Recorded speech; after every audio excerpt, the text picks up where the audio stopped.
Welcome to Uncle Das Financial Intelligence Diary, a channel dedicated to helping every fan get rich. Financial Reading Channel. Today the book we're going to read is The Psychology of Wealth.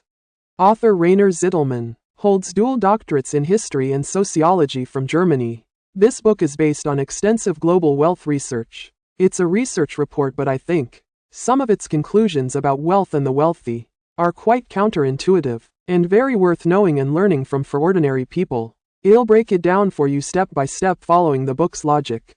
First, we'll dismantle the wealth prejudices you've held your whole life, like money can't buy happiness or the rich get rich by cheating.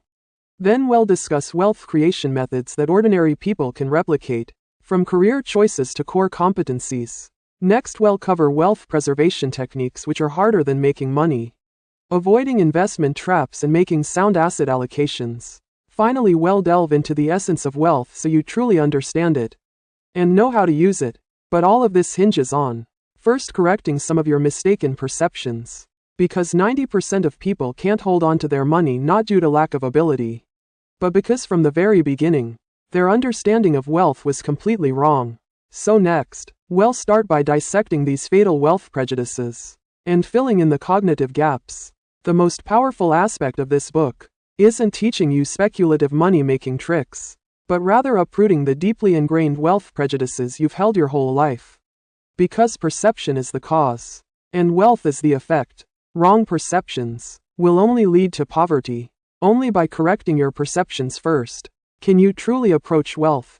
The first prejudice to overturn is the saying we've heard since childhood: money can't buy happiness. This saying has deceived too many people.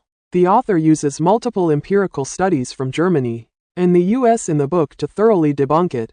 Money may not buy absolute happiness, but it can definitely solve 90% of life's troubles and directly improve life satisfaction and freedom.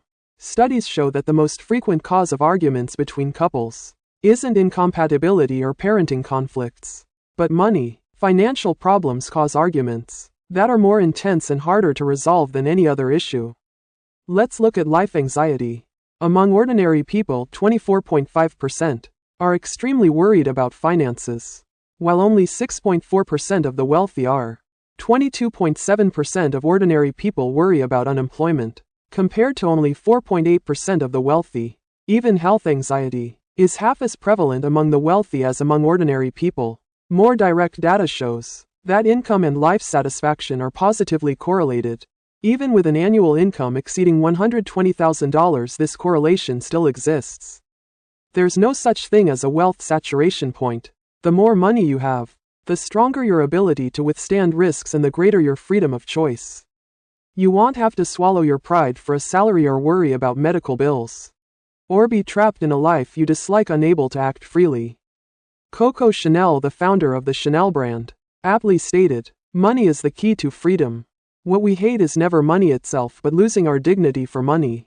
Losing the freedom to choose our lives." So stop deceiving yourself by saying money isn't important.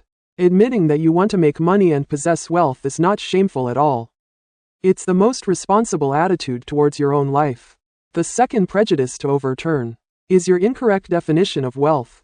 The vast majority of people think wealth means having millions in assets, luxury cars and houses, and being able to buy whatever they want. But this book offers the most poignant and truthful definition. True wealth is living entirely off investment income, without needing to work for money, achieving complete financial independence. The book provides precise calculations. In Germany, an ordinary person needs 800,000 euros to cover average living expenses. Through interest alone, to live a decent affluent life, they need 2.4 million euros. Even if you have 1 million euros in low-risk investments, the returns are only enough to cover basic expenses, let alone live a wealthy life. Why do lottery winners and star athletes fail to hold on to their wealth? Because they mistake high income for true wealth, mistake temporary cash flow for permanent assets. No matter how high the income, as long as it's all spent, as long as you're still working for money, you're not rich. No matter how little assets you have, as long as money can make money and you don't have to work, you are a true wealth owner. This definition directly bursts the bubble of false wealth. Driving luxury cars, living in mansions, wearing designer brands doesn't mean you're rich, it just means you consume a lot. Not showing off wealth, not squandering, covering your life with passive income. That's a truly rich person. Next, we will overturn 3 fatal prejudices the public has about the rich. These 3 prejudices block 90% of people from the door of wealth. The first prejudice: the rich all make money dishonestly and take shortcuts. More than half of ordinary people think that to get rich you have to be unscrupulous. I am not rich because I am honest. This is the most foolish self-comfort. A survey of 733 millionaires in the book shows 57% of them listed treating everyone honestly as the first element of success, far exceeding IQ, connections, and luck. Buffett also said you can't do good business with bad people. Honesty is the lowest cost of doing business and the highest threshold. Why is honesty so important? Because the essence of wealth is trust. Business cooperation, investment, customer payment. The core is to trust you. Dishonesty may make quick money, but it will never make long-term money. Moreover, data shows the detection rate of white-collar crime is as high as 92%. It is the highest among almost all crimes. Getting rich by deception, fraud, and trickery will ultimately cost you your freedom and all your assets. Truly rich people understand the value of honesty better than ordinary people. Honesty is not morality, it's business. It's the underlying logic of making money in the long run. The second prejudice: the rich are all idle, enjoying themselves. We always think the rich spend their days on vacation enjoying themselves, not working. But the research in the book completely overturns this fantasy. Modern millionaires are all working rich people. Wealth research in Germany shows that 88% of the rich firmly believe that fate is in their own hands. Over 90% of the rich get rich through entrepreneurship, self-employment, and high-intensity work. Not a single one of them got rich by lying around and waiting. Among the 400 richest people in the United States, 66% are self-made entrepreneurs. From Bill Gates to Zuckerberg, their daily workload far exceeds that of ordinary people. Those anti-poverty celebrities and athletes precisely made this mistake, thinking that being rich means not having to work hard, squandering and giving up growth, and finally being abandoned by wealth. The wealth of the rich is never innate, but is exchanged for effort, self-discipline, and dedication far beyond that of ordinary people. Idle people will never retain wealth. The third prejudice: the rich all love to show off their wealth and squander it. This is the most deeply rooted misunderstanding of the public. The data from the Millionaire Next Door study in the book subverts everyone's cognition. 50% of millionaires have never bought a suit over $399, never bought shoes for $140. 90% of people drink wine that costs no more than $26 a bottle. 99% of the rich do not buy Ferraris or Rolls Royces. Their favorite car is a Ford. They don't go to high-end clubs. They don't travel the world luxuriously. Instead, they repair shoes and renovate furniture. They shop at discount supermarkets. The author divides the rich into 2 categories: PA, prodigious accumulators of wealth, and UAW, frugal accumulators of wealth. The 2 have similar incomes, but PAs are frugal and disciplined, and spend money on appreciation. Their wealth is 20 times that of UAWs. UAWs squander their consumption and pursue superficial glamour, and finally end up in debt. Truly rich people are low-key and frugal. They are not stingy, but they don't waste money on meaningless showing off. They understand that consumption doesn't make you rich. Only asset appreciation does. Showing off wealth is a poor mindset. The logic of the rich is asset appreciation. Having said that, I want to ask you all, have your preconceived notions about wealth been overturned by more than half? The time we've spent today on our understanding of wealth is not to preach but to put it into practice. When you completely abandon the wrong views on wealth, only then can we truly enter the core. What can ordinary people without background or resources rely on to create their own wealth step by step? In the next part 1, we'll guide you through dissecting the 5 core logics for wealth creation by ordinary people from the book. This is a money-making path that everyone can replicate and implement. In the previous part, we completely overturned all the wrong prejudices about wealth. When you no longer deceive yourself, misunderstand the rich, or harbor naive fantasies about wealth, the next step is the most crucial and practical stage.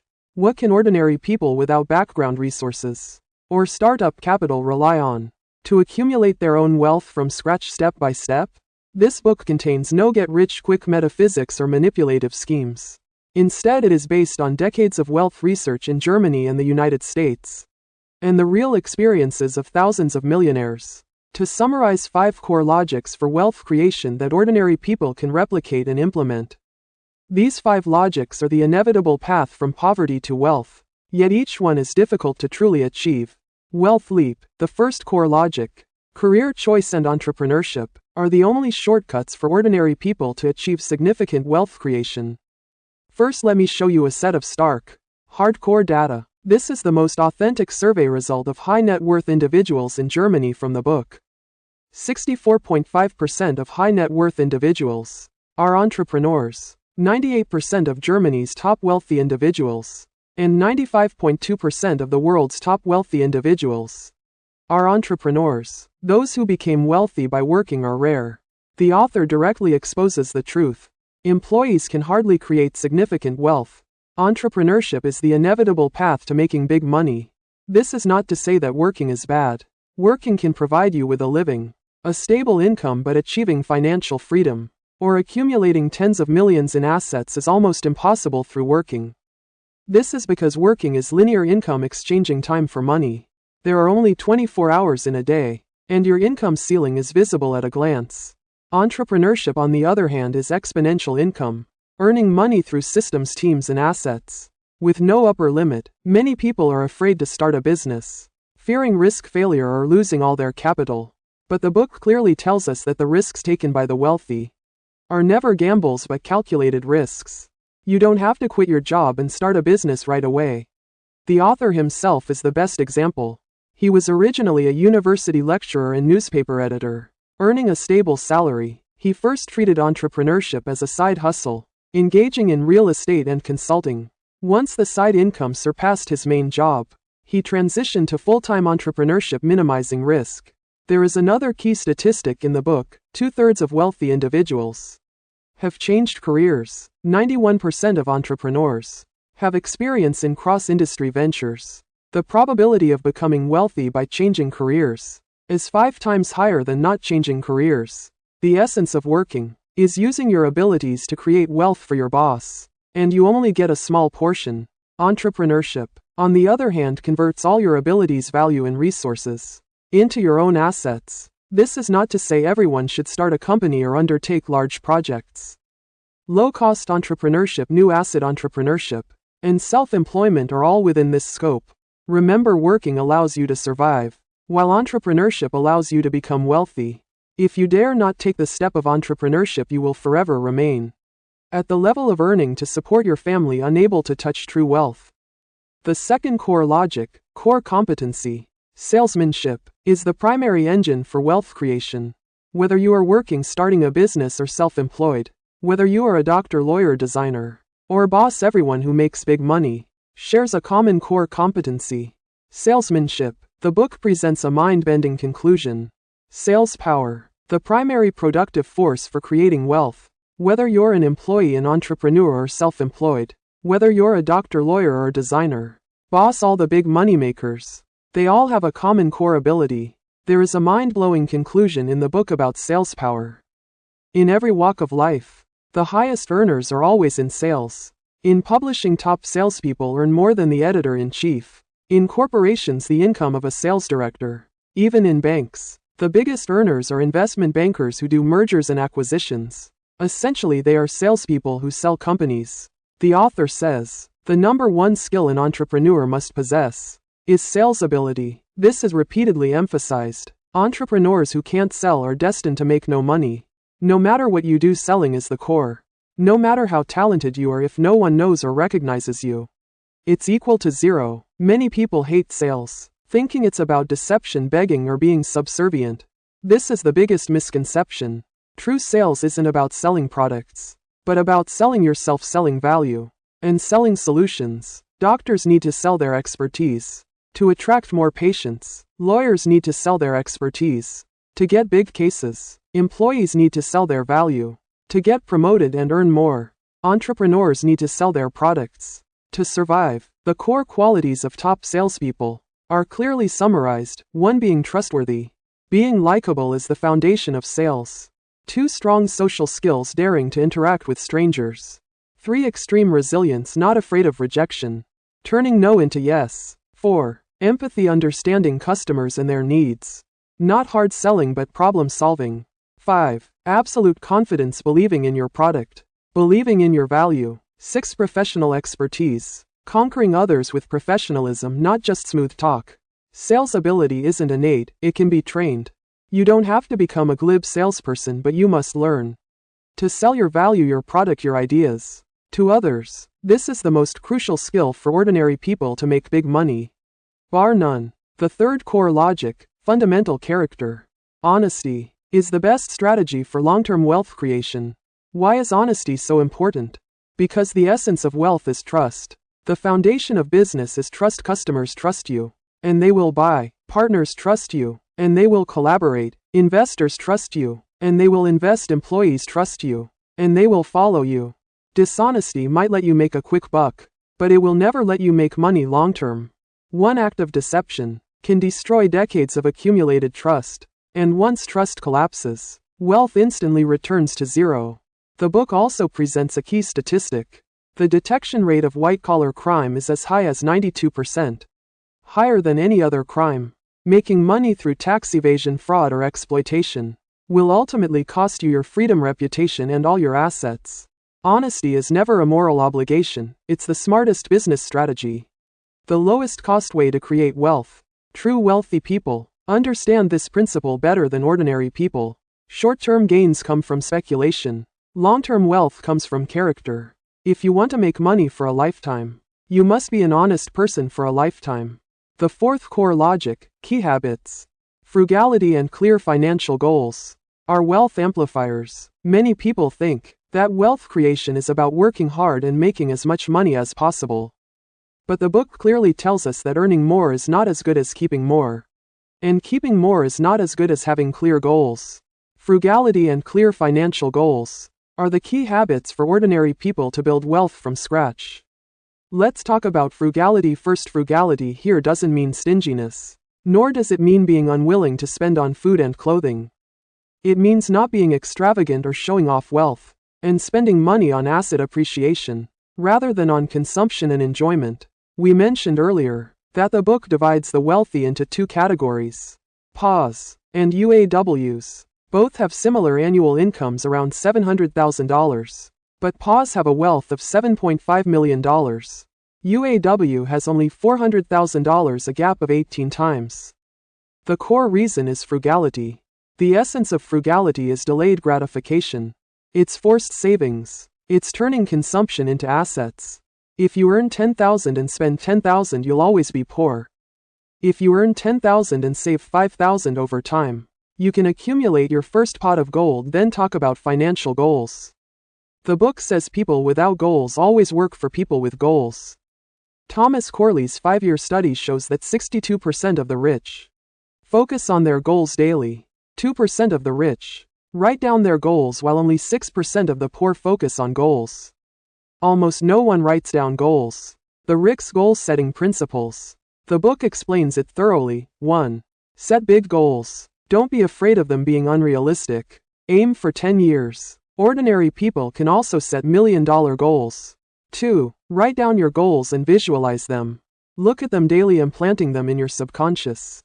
3. Goals don't grow linearly. They grow exponentially. Slow in the first few years, explosive in the later years. 4. Only talk about goals with successful people. Don't complain with the poor to avoid being discouraged. Your sister helps you save your first pot of gold, and goals guide your direction.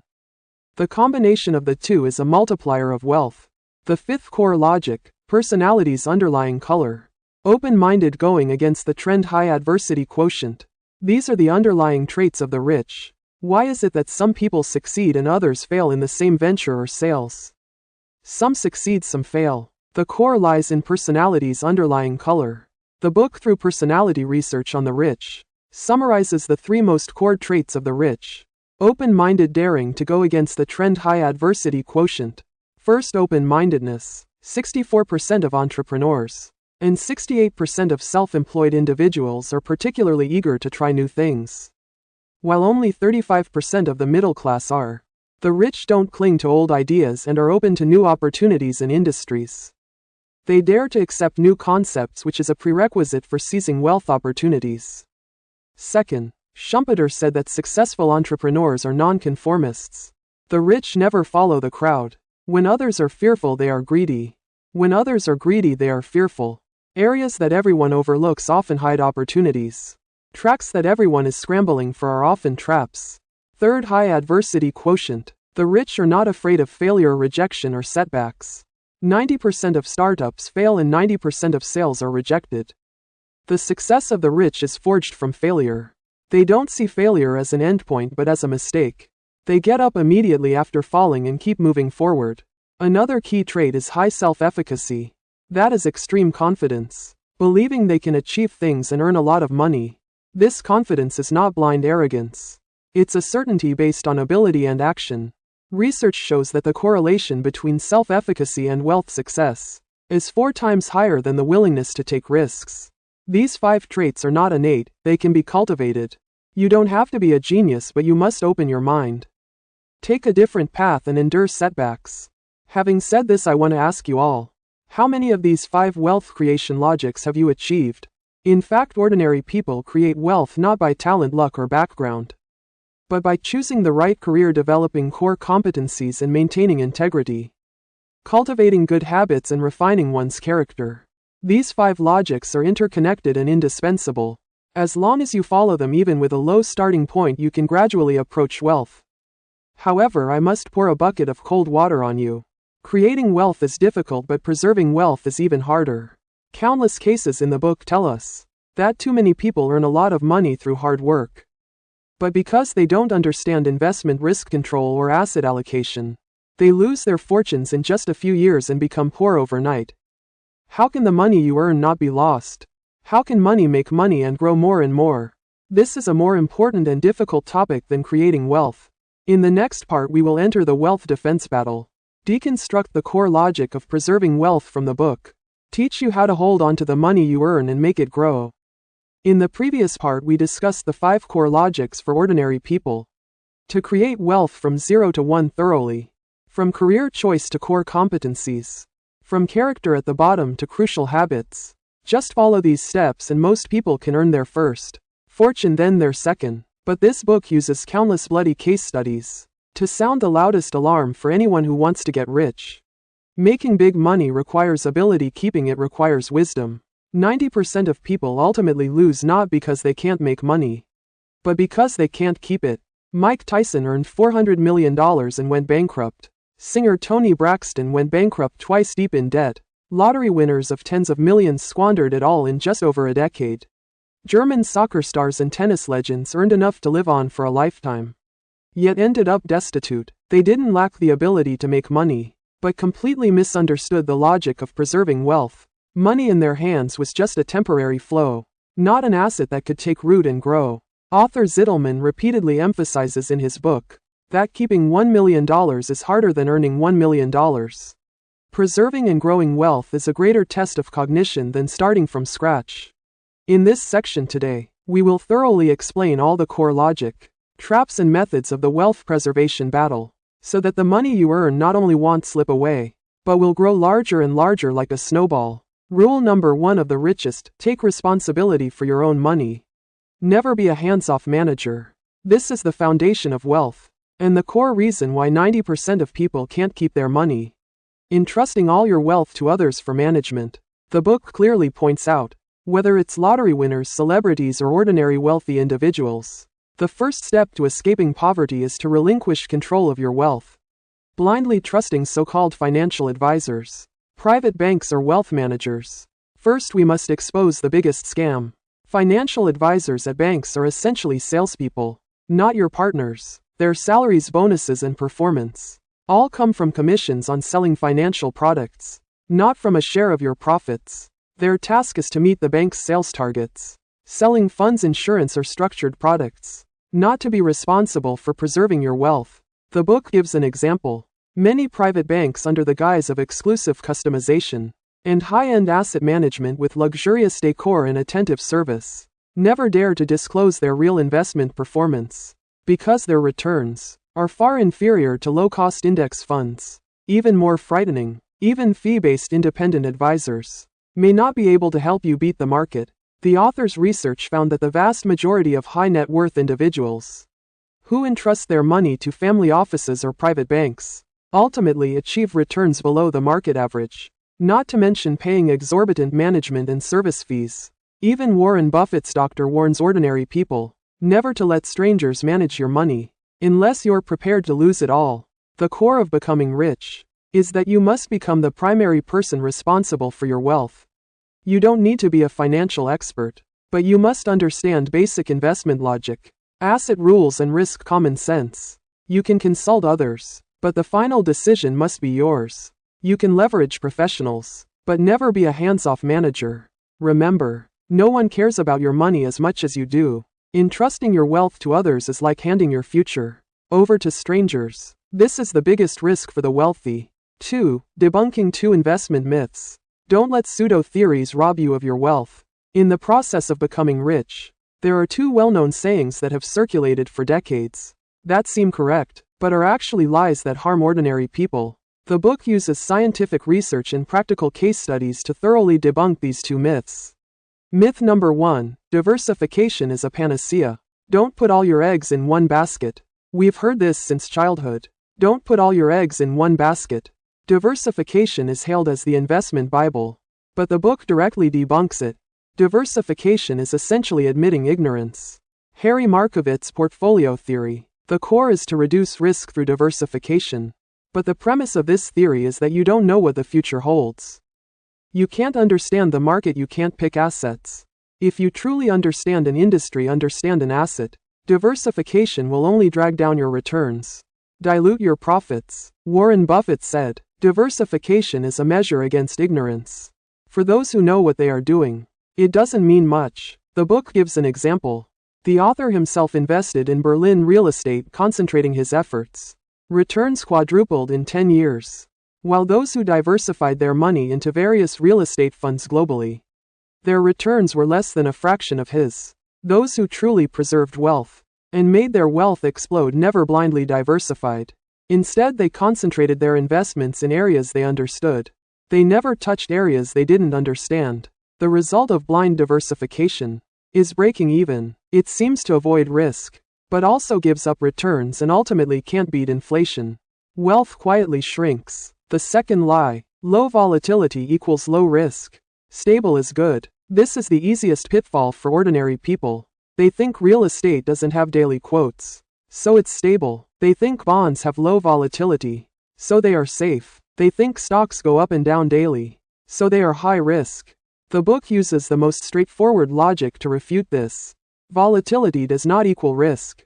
True risk is losing principal. Real estate appears to have very little volatility.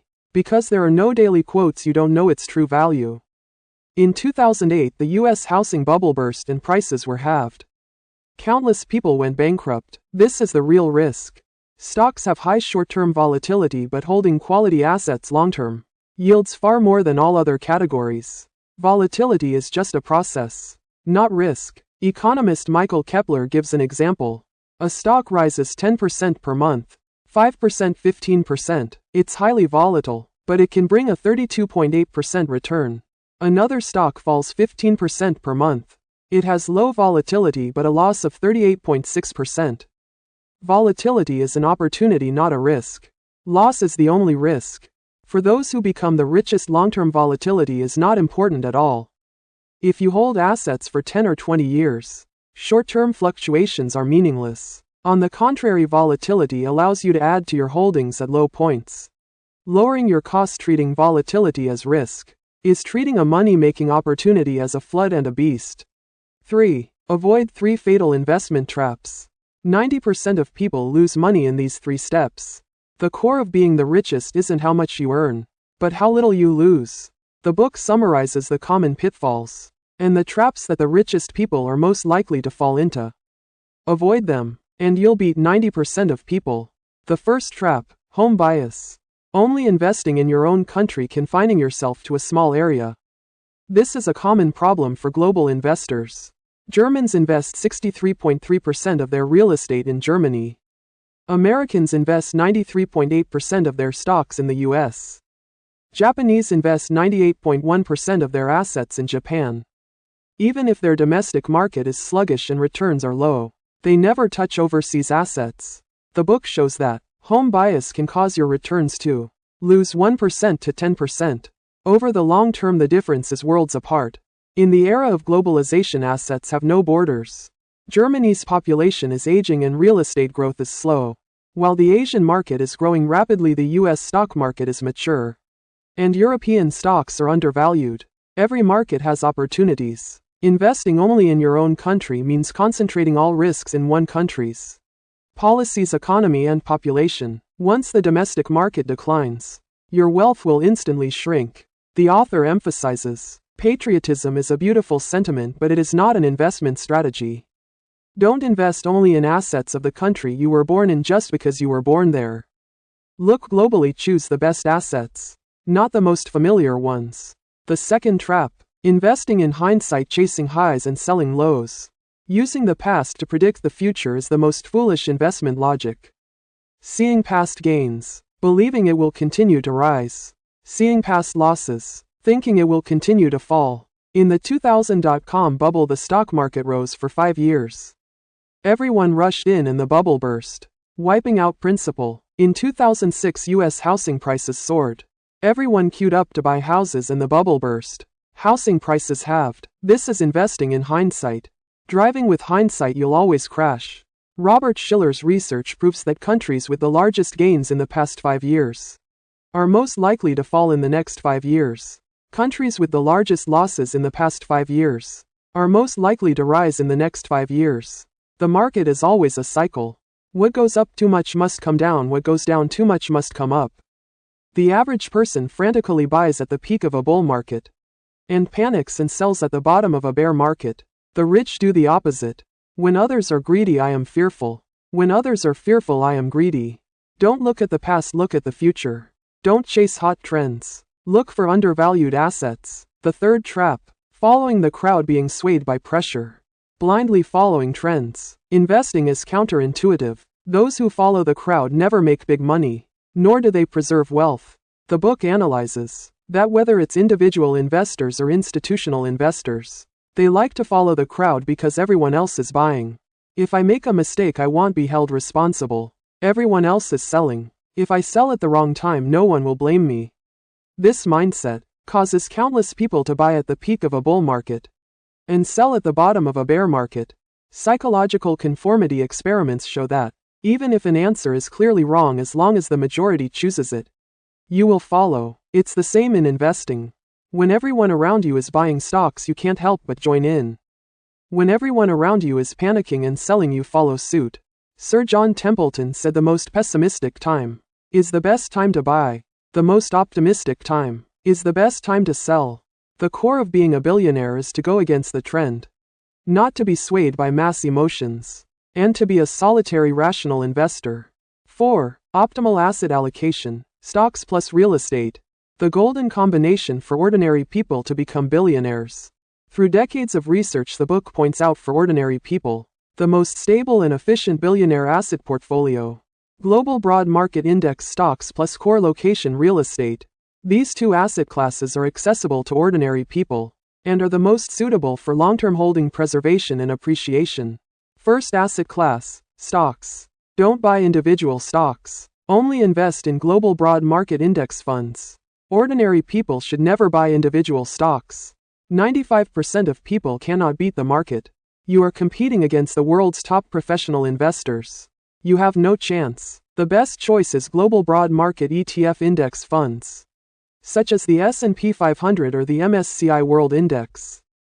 Data from the book shows that 89.9% of actively managed funds underperform index funds. Moreover, the management fees of index funds are only 1/10 of those of active funds. Over the long term, the return difference is huge. Warren Buffett's only advice for ordinary people: invest a fixed amount regularly in global broad market index funds. Hold for the long term and never sell. This is the Ulysses strategy. Tie yourself to the mast. Regardless of market fluctuations, invest a fixed amount each month to resist greed and fear. Over the long term, returns far exceed all other investment classes. Second asset class, real estate, the cornerstone of wealth for ordinary people. The book's most hardcore data, people who own property, have 20 times the wealth of renters. Comparative studies in Germany and Italy show that countries with higher homeownership rates have higher per capita wealth. Homeowners have tens of times the net worth of those without homes. The core advantage of real estate is forced savings and leveraged appreciation. Paying the mortgage each month is forcing yourself to save and avoid squandering. Using the bank's money to buy a house amplifies returns through leverage. This is the lowest cost and highest security leverage available to ordinary people.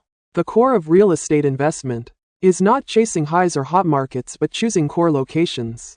Cities with population inflow long-term holdings. Investing in properties in less popular areas of Berlin. 4 times the value in 10 years. It's about choosing the right assets against the cycle, not chasing trends. Stocks are for offense. Generating high returns. Real estate is for defense. Forced savings. Stable appreciation. The combination of the two is how ordinary people can increase their wealth. The golden combination bar none. 5. 3 major risk controls to safeguard wealth. Inside the house, outside the house, and mindset. To firmly hold on to the money you earn, you must implement triple risk controls. This is the mode of wealth. The first layer. Inside the house, avoid overconfidence. Don't put all your eggs in one basket. Many rich people go bankrupt not because the market is bad, but because of overconfidence. The lesson of Trump. After making a lot of money, they lose focus, get complacent, and underestimate the enemy. Thinking they can turn lead into gold, blindly venturing into new fields. Ultimately falling into a debt crisis. Ingvar Kamprad, founder of IKEA, after achieving success, blindly invested in the TV industry. Lost a quarter of his assets. The core of the richest man. If you don't understand it, don't do it. Don't blindly venture into new fields.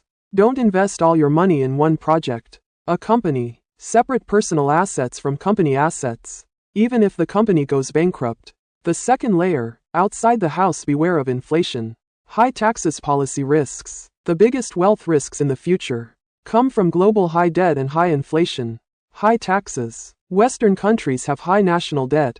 The ultimate solution will either be inflation, diluting your savings, or raising taxes, reaping the wealth of the rich. The book reminds us, don't put all your assets in one country. Diversify assets across one currency, one type of policy, to avoid systemic risks. The third layer. Mindset control. No greed, no panic. Long-termism. The richest people don't compete on IQ, not on technology, but on mindset.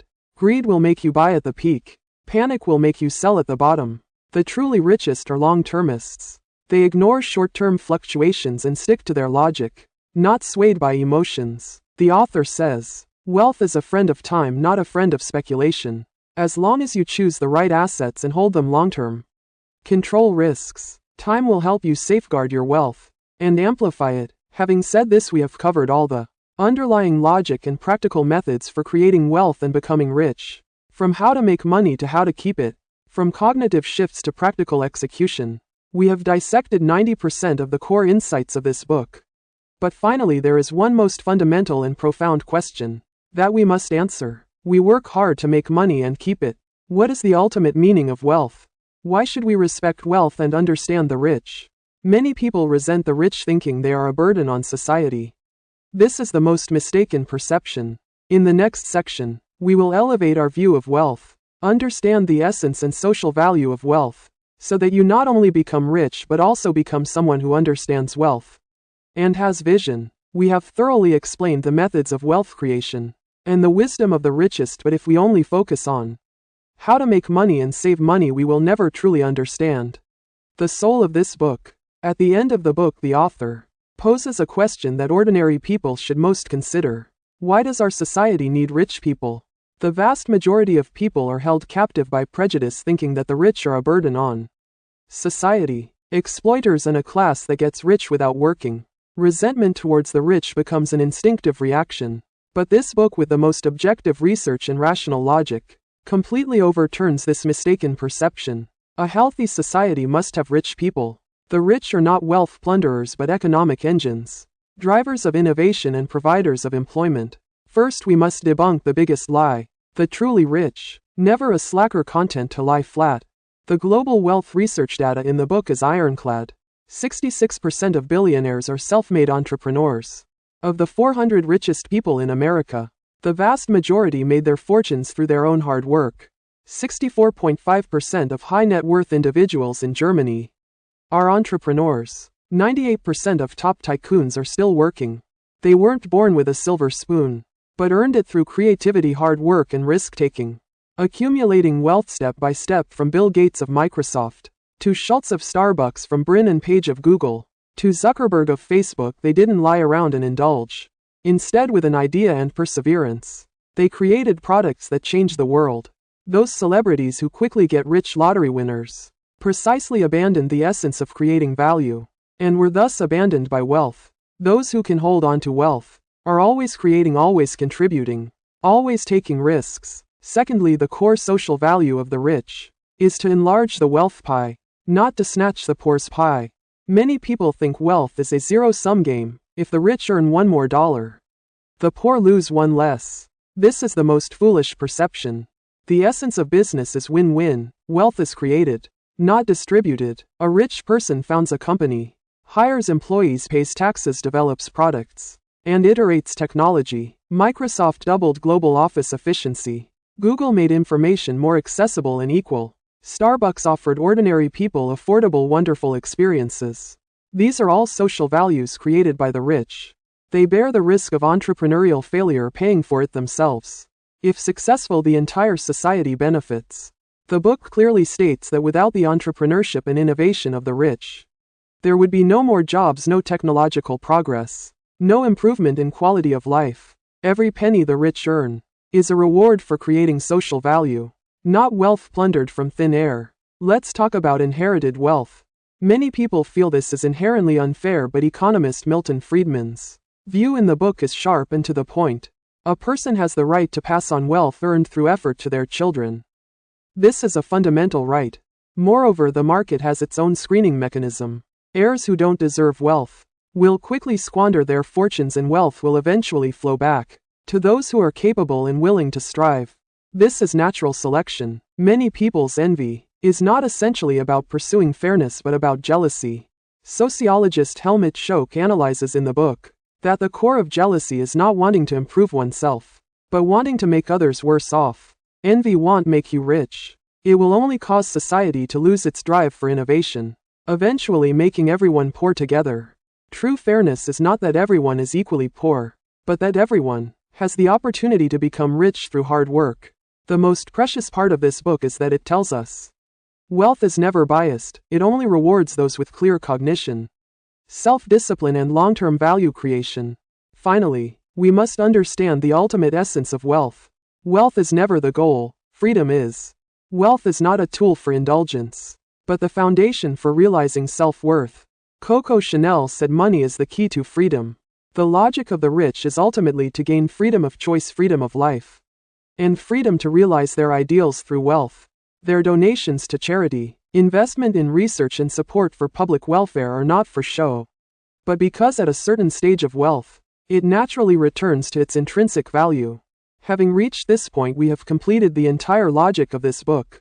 From dispelling prejudices to wealth creation methods, then to wealth preservation wisdom, and finally understanding the essence of wealth. But all profound truths must ultimately be condensed into simple, memorable action principles. In the next part 1, we'll use 3 core sentences to thoroughly summarize the logic of the rich, so that you can use it and act upon it as soon as you hear it, truly embedding the rich mindset into your bones. Finally, I'll distill the entire book's logic into 3 concise, grounded, and profound statements. The first statement: wealth creation hinges on the right path, daring to start a business. Master sales, uphold integrity, practice frugality. These are the fundamental actions for ordinary people to build wealth. The wealthy's rise from nothing was never about luck, nor about connections, but about seizing the most straightforward path to wealth creation, abandoning linear income from employment and bravely choosing entrepreneurship or self-employment. Break the wealth ceiling with exponential returns. Master sales as a core skill, turning your value, products, and ideas into cash by promoting them. Adhere to the bottom line of honesty, building on trust. To conduct long-term business, rejecting shortcuts. Maintain a frugal habit, avoiding ostentation and extravagance. Investing every penny into asset appreciation. Then with clear financial goals chart your course. These 4 actions have no barriers, no mysticism, and are achievable by any ordinary person. The second statement on wealth creation fundamentals. Wealth preservation relies on cognition, understanding investment. Avoid pitfalls, control risks, rely on yourself. This is the core code for lasting wealth. Earning big money requires ability. Keeping big money requires cognition.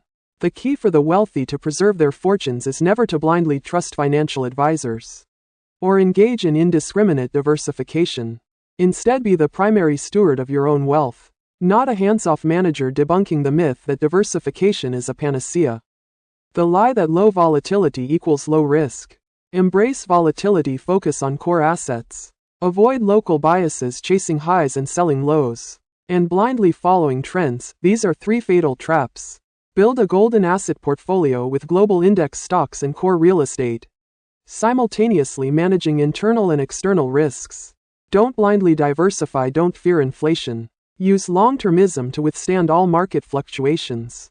With the right cognition, wealth will steadily remain, continuously growing. The third statement. Wealth is about vision, not just wanting to be rich. Don't blindly follow, be your own master, seek freedom. This is the ultimate meaning of wealth, the ultimate purpose of wealth. It's never about fancy cars and lavish enjoyment, but about escaping survival anxiety and gaining freedom of choice. Don't be swayed by prejudice, burdened by debt. Understand the social value of the wealthy as economic engines and job creators. Don't blindly follow the crowd, don't be swayed by emotions. Be the master of your wealth, not its slave. Break free from life's constraints through wealth, realizing your self-worth. This is the ultimate destination of the wealthy mindset. In fact, the wealthy mindset is never an inscrutable secret but clear cognition, self-discipline, and the simple truth of long-termism. It favors no geniuses, no elites. Only those willing to change their cognition, persist in action, and stay true to their original intentions. May we all grasp this logic, create wealth the right way, protect our wealth, and ultimately live as masters of our wealth, achieving true financial freedom and freedom in life. That's it. We've discussed this book today. I hope it has been insightful. Finally, congratulations on finishing another book. See you next time. Just finished another book. See you next time.